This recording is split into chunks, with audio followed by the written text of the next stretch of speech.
EVM हम हटवा देंगे और ईवीएम से चुनाव नहीं होने देंगे। यूपी में ही रोक देंगे, पंजाब वगैरह जो 5 राज्यों में हो रहा वहां होने नहीं देंगे। बेईमानी से खिलेंगे तो खिलेंगे, नहीं तो 300 तो बहुत दूर की बात है, 25 फूल भी खिला लो ना तो बहुत बड़ी बात। नहीं, हिंदू हितैषी है तभी तो हिंदुओं की लाशों को चील कौवे खा रहे थे, और किसी की लाशें तो थी नहीं। मुसलमानों की लाशें तो गंगा में नहीं थी। वो दंगा कराना चाहते हैं हिंदू मुस्लिम का, और जो ध्रुवीकरण कराना चाहते हैं हिंदू मुस्लिम में पूरा समाज बट जाए, उत्तर प्रदेश की पूरी जनता बट जाए और उसका लाभ वो उठा लें। जो विकास की गंगा में ही तो लाशों पर जो है ना वो गिद्ध बैठ रहे थे, कौवे चील खा रहे थे, उनको कुत्ते खा रहे थे, वो विकास की गंगा तो थी। और वो उन्हीं हिंदुओं के वो थे जो लाशें थी जिन्होंने इनको वोट दिया और जिनके लिए हिंदुत्व राष्ट्र की ये बात करते हैं। हिंदू राष्ट्र। नमस्कार, आप देख रहे हैं R24 न्यूज़। मैं आपके साथ राशिद। उत्तर प्रदेश चुनाव नज़दीक है, हमारी नज़र उत्तर प्रदेश चुनाव पे है। हम जगह जगह लोगों से बातचीत कर रहे जा रहे हैं। हमारे साथ इस वक्त सीनियर एडवोकेट भानु प्रताप जी मौजूद हैं। तमाम तरह के मुद्दों पर बातचीत करेंगे इनसे। जिस तरह से चुनाव नज़दीक आते जय श्री राम के नारे तेज हो गए हैं, और आज प्रधानमंत्री ने 80 मिनट का भाषण दिया, उसमें तमाम तरह के मुद्दों पर बातचीत की। इन सभी मुद्दों पे इनसे बातचीत करेंगे। चुनाव नज़दीक है उत्तर प्रदेश का सर, आपकी नज़र भी चुनाव पे है सर। जिस तरह से सर चुनाव आते हैं, जय श्री राम के नारे और जंतर मंतर पे जो नारे लगाए गए सर, किस तरह से सोच रहे हैं सर? देखिए, ये सब उकसाने वाली कार्रवाई है, लोगों को उकसाने। बात क्या है कि जो वो दंगा कराना चाहते हैं हिंदू मुस्लिम का, और जो ध्रुवीकरण कराना चाहते हैं हिंदू मुस्लिम में पूरा समाज बट जाए, उत्तर प्रदेश की पूरी जनता बट जाए और उसका लाभ वो उठा लें, ये उसी के लिए कार्रवाई है। जैसे जंतर मंतर वाली कार्रवाई है वो, और जैसे अभी कानपुर में हुआ है जिससे कहा गया, उस ठेली वाले को कहा गया कि जय श्री राम के नारे लगा, उसको मारा पीटा गया। ये सब सिर्फ उकसावे की कार्रवाई है ताकि हिंदू मुस्लिम हो जाए और चुनाव बाकी सारे मुद्दे छोड़ के इस मुद्दे पर आ जाए। मैं समझता हूं इसमें उकसावे में नहीं आना, लेकिन इन तरह की बातों का माकूल जवाब देना बहुत जरूरी है और देना चाहिए, और लोगों को डरना नहीं चाहिए। अगर कोई जय श्री राम के नारे लगा के आपको डराने की कोशिश करता है तो आपको डरना नहीं है, मजबूती के साथ में खड़े रहना है, और अगर वक्त पड़े तो उसका मुंह तोड़ जवाब देना है, लेकिन उनके उकसावे में नहीं आना और इसका ध्रुवीकरण किसी हालत में होने नहीं देना है, क्योंकि इनके पास में हकीकत में कोई मुद्दे हैं नहीं। हिंदू मुस्लिम, हिंदुस्तान पाकिस्तान, जाति धर्म, यही इनके पास मुद्दे हैं, और कोई मुद्दे चुनाव में जाने के हैं नहीं। अच्छा सर, आप बार बार सर ईवीएम पे सवाल उठाते रहे हैं, हमेशा आपने जब भी अब से बातचीत हुई ईवीएम पे सवाल उठाए। क्या लगा सर उत्तर प्रदेश चुनाव में सर ईवीएम से होगा वोट? देखिए, अभी तक तो स्थिति यही लग रही है कि ईवीएम से ही चुनाव होगा, और हम उसके विरोध में हम लगातार काम भी कर रहे हैं। हमने एक पूरे देश में एक सिग्नेचर कैंपेन भी चलाया है। एक फॉर्म है हमने बनाया, उस फॉर्म में हमने बाकायदा लगा है कि जो भी लोग ईवीएम को हटाना चाहते हैं वो सिग्नेचर कैंपेन में भाग लें, और उसमें क्या लिखना है, जो व्यक्ति जो वोटर है उस वोटर का नाम और उसके साथ साथ उसका फोन नंबर, मोबाइल नंबर, साथ में जिस लोकसभा क्षेत्र से है वो, साथ में जिस राज्य से है वो, और उसके बाद सिग्नेचर करें। और एक फॉर्म पे आगे पीछे 25 लोगों के सिग्नेचर होने हैं, नाम वगैरह ये होने। तो ये भर के, और हमने उसमें व्हाट्सएप नंबर दे रखा, उसका फोटो खींच के या स्कैन करके उस भरे हुए फॉर्म का उसी व्हाट्सएप नंबर पर आप हमें भेज दीजिए। तो हम ये कोशिश कर रहे हैं कि 90 करोड़ मतदाता इस देश में हैं। 90 करोड़ में से जो ईवीएम को हटाना चाहते हैं, मैं मानता हूं कि 50 करोड़ के लगभग लोगों को उस पर सिग्नेचर करने चाहिए। हम यही टारगेट लेके चल रहे हैं कि 50 करोड़ लोग उस पर सिग्नेचर करें, ताकि हम उस सिग्नेचर को लेके और हम सुप्रीम कोर्ट के सामने जाके कह सकें कि देश के इतने वोटर नहीं चाहते, आधे से अधिक वोटर नहीं चाहते कि ईवीएम से चुनाव हो, तो आप ईवीएम को क्यों लागू रखे हुए हैं, इसको खत्म कीजिए। ये एक बेस होना चाहिए जिसके आधार पर हम लड़ सकें। हम उसके लिए कोशिश कर रहे हैं लगातार, और लोगों का रेस्पॉन्स इस विषय में हमें बहुत अच्छा मिल रहा है। हमने इसकी तारीख जो है 14 अक्टूबर तय की है। 14 अक्टूबर को हम लखनऊ से एक रैली हम वहां पे करेंगे, उसके बाद में आगे क्या प्रोग्राम होगा वो देखेंगे। पर हमारी कोशिश है कि तब तक अगर लोग हमारा साथ दें ईमानदारी से और करोड़ों की संख्या में अगर सिग्नेचर करके दे दें तो ईवीएम हम हटवा देंगे और ईवीएम से चुनाव नहीं होने देंगे। यूपी में ही रोक देंगे, पंजाब वगैरह जो 5 राज्यों में हो रहा वहां होने नहीं देंगे, बशर्ते लोग हमारा साथ दें तो। अच्छा सर, उत्तर प्रदेश में अमित शाह और जेपी नड्डा की एंट्री हो गई है, वो कह रहे 300 फूल खिलेंगे इस बार, 300 कमल खिल रहे हैं। बेईमानी से खिलेंगे तो खिलेंगे, नहीं तो 300 तो बहुत दूर की बात है, 25 फूल भी खिला लो ना तो बहुत बड़ी बात है। सर विकास की गंगा बह रही है। हाँ, वो तो गंगा देखी ना, जो विकास की जो गंगा है वो गंगा देखी, उस गंगा में से तो लाशें उबड़ उबड़ के ऊपर आई। उन्हीं जो विकास की गंगा में ही तो लाशों पे जो है ना वो गिद्ध बैठ रहे थे, कौवे चील खा रहे थे, उनको कुत्ते खा रहे थे, वो विकास की गंगा तो थी।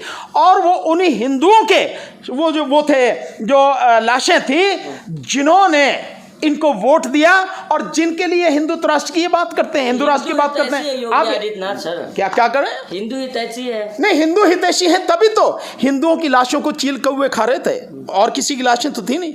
मुसलमानों की लाशें तो गंगा में नहीं थी, यहूदियों की लाशें तो गंगा में नहीं थी, ईसाइयों की तो नहीं थी। किसकी लाशें थी? गंगा में कौन फेंकेगा लाशें? आप और हम सब जानते हैं गंगा किसके लिए पवित्र है, तो हिंदुओं की ही लाशें थी ना जिन्हें चील कौवे खा रहे थे।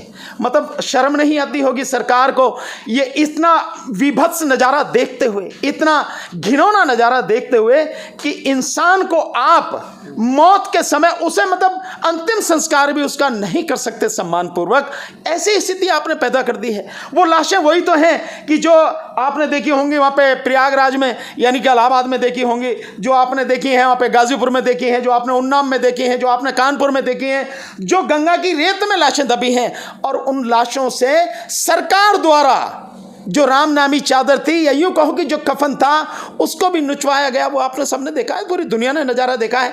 ये विकास की गंगा है वाकई में। अगर ये विकास की गंगा है तो भैया जिनके वो परिवार के लोग थे वही तय कर लें कि किस विकास की गंगा को उन्हें बहाना, किसे वोट दें। तमाम समस्या गिना रहे, वो तो पूरे दिल्ली में होर्डिंग लगवा रखे है, उत्तर प्रदेश नंबर 1, हमने रोजगार दिया, हमने विकास किया, हमने राशन दिया। नहीं देखिए, बीजेपी के पास इसके अलावा कुछ नहीं है, यही काम है उनका कि प्रचार करो, प्रचार करो, झूठा प्रचार करो जितना भी कर सकते हो, और उस प्रचार में सच्चाई को दबाने की कोशिश करो, लेकिन सच्चाई कभी दब नहीं सकती। वो बिल्कुल सूर्य की तरह निकल के बाहर आ जाती है, सब दिखती है। जैसे आपने देखा होगा कि जो लाशें उसमें दबी रेत में जैसी बाढ़ आई वो लाशें गंगा में ऊपर आ गई, ऐसे आ जाती है सच्चाई निकल के, सबको दिखेगी। केवल पोस्टर लगवाने दे, होर्डिंग लगवाने से, दीवारों को रंगवाने से, गोदी मीडिया के माध्यम से केवल अपना प्रचार करने से वो सच छुप जाएगा, ऐसा नहीं है। सर योगी आदित्यनाथ तो सर किसी मुद्दे बात करो लगातार बात करते हैं कि हमने वादा किया था कि रामलला हम आएंगे मंदिर बनाएंगे, तो हम विकास कर रहे हैं, हम मंदिर बनवाएं। नहीं, अगर मंदिर बनाना ही विकास है तो ठीक है, लोग तय करें इसे, इसमें मुझे कहने की क्या जरूरत है। मैं तो देखो, हम तो ये कर रहे हैं भैया, विकास तब मानेंगे जब ईवीएम हट जाएगी। देखिए आप देख रहे हैं, ये है हमारा कैंपेन, हम किस तरह से चला रहे हैं ईवीएम के लिए। ये फॉर्म है, ऐसे हम भरवाते हैं फॉर्म को, ये इसकी फ्रंट साइड है, और इसके बाद आप इसका पीछे का जो है ये देखें, ये पीछे की साइड है। इस तरह से ये सब हम सिग्नेचर कैंपेन करा रहे हैं। ये है असली विकास के लिए जो मेहनत की जाती है, वो ये है। इस तरह से हम लोग काम कर रहे हैं ताकि ईवीएम हटे और इस देश में जो राजनीतिक गंदगी बीजेपी ने फैलाई है ये गंदगी साफ हो, और हकीकत में विकास की, उन्नति की, तरक्की की, शिक्षा की और स्वास्थ्य की, शांति की गंगा इस देश में बह सके। जी सर, आपकी तरह जो सामाजिक लोग वो हल्ला कर रहे हैं या इस पे आवेदन दे रहे हैं कि ईवीएम हटाना चाहिए, लेकिन विपक्षी पार्टी मौन है सर इस मुद्दे पे। नहीं, तो निश्चित रूप से विपक्षी पार्टी मौन है, तो इसका जो है सवाल जनता को उनसे करना चाहिए कि विपक्षी क्यों मौन है। या तो भाई कहीं ना कहीं वो भी इसमें शामिल है। भाई कांग्रेस तो इसीलिए नहीं बोल रही ईवीएम के विषय में कि कांग्रेस तो लेके आई ईवीएम को, उसने तो मजे लिए इसके ईवीएम के, तो उसने तो सत्ता में रही, कांग्रेस तो इसीलिए नहीं बोल रही। और बाकी जो नहीं बोल रहे वो या तो उनकी कोई दुखती रग बीजेपी ने दबा रखी है, या तो उन्हें डर है कि हम अगर बोलेंगे तो ईडी, सीबीआई और जो आपके इनकम टैक्स से हमारे पीछे लग जाएंगे। भाई अगर इनसे ही डरना है तो फिर नेतागिरी काहे को कर रहे हो, और इनसे ही डर के अगर चुप रहना है तो भैया ऐसे नेताओं का करोगे क्या, ऐसी पार्टियों का करोगे क्या, चाहे कोई भी हो। तो इसीलिए मैं बार बार कहता हूं, मैं वैसी झूठ नहीं कहता, मैं बहुत सोच समझ के ये बातें कहता हूं, बहुत विश्वास के साथ ये बातें कहता हूं। विपक्ष न केवल मर चुका है, खत्म हो चुका है, कोई विपक्ष नहीं है, जनता ही विपक्ष है। जनता को ही विपक्ष की जिम्मेदारी निभानी है और जनता को ही इस गंदगी को साफ करना है। और मैं तो सीधा सीधा ये कहूँगा, हमारा साथ दीजिए, राष्ट्रीय जनहित संघर्ष पार्टी का साथ दीजिए। आपने इन सबको देख लिया, ये सब किसी काम के नहीं है। एक बार हमारा साथ दीजिए। उत्तर प्रदेश में अगर आप हमारे साथ खड़े हो गए, हम बताएंगे बीजेपी को क्या होती है लड़ाई, संघर्ष हम बताएंगे क्या होता है। और एक बार अगर आपने साथ दे दिया तो हम दिखाएंगे कि सत्ता कैसे चलाई जाती है, लोगों के हित में काम कैसे किया जाता है, लोगों के दुखों को दूर कैसे किया जाता है, उन्हें एजुकेशन, स्वास्थ्य, सुरक्षा, रोजगार कैसे दिया जाता है। जी सर, आखिरी सवाल है आपसे। सर, आप कह रहे हैं कि एजुकेशन के मुद्दे पे आप बात करेंगे लोग से। योगी आदित्यनाथ तो खुली तौर पे कहे कि हिंदुत्व के मुद्दे पे इस बार चुनाव होगा उत्तर प्रदेश में। नहीं, वो तो कुछ भी कहते हैं, वो तो कहने की बात है, वो तो डाइवर्ट करना चाहिए। मैंने आपको बताया, हिंदू मुस्लिम, हिंदुस्तान पाकिस्तान, हिंदुत्व, जाति धर्म, इसके अलावा बीजेपी के पास कुछ नहीं है।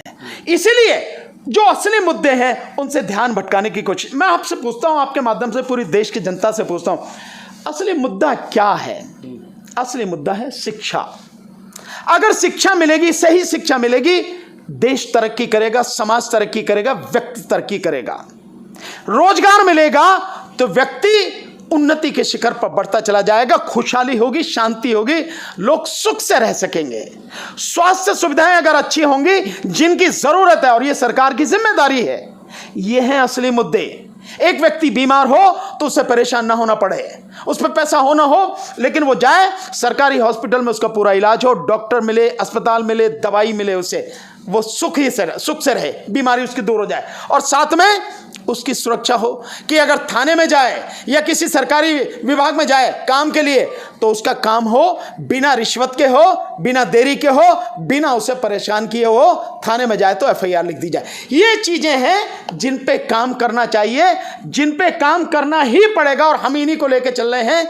बीजेपी का तो हिंदुत्व और धर्म, इसके अलावा कुछ काम नहीं है। वो पूरी तरह से इस राजनीति में केवल और केवल इसी गंदगी को फैलाने के लिए पैदा हुए हैं। चलिए, बहुत शुक्रिया सर। ये थे हमारे साथ भानु प्रताप जी, जो बड़ी बेबाकी से अपनी बात रख रहे थे और तमाम तरह के मुद्दे बातचीत की। कह रहे थे कि हिंदुत्व का जो मुद्दा है वो इस बार चुनाव में नहीं चलेगा। अब देखना होगा, चुनाव नज़दीक है, जनता तय करेगी जनता किसके साथ जा रही है। उत्तर प्रदेश में योगी आदित्यनाथ फिर से वापसी करेंगे या कोई और आएगा, ये तो जनता बताएगी। R24 के लिए गाज़ियाबाद से मैं राशिद कमाल।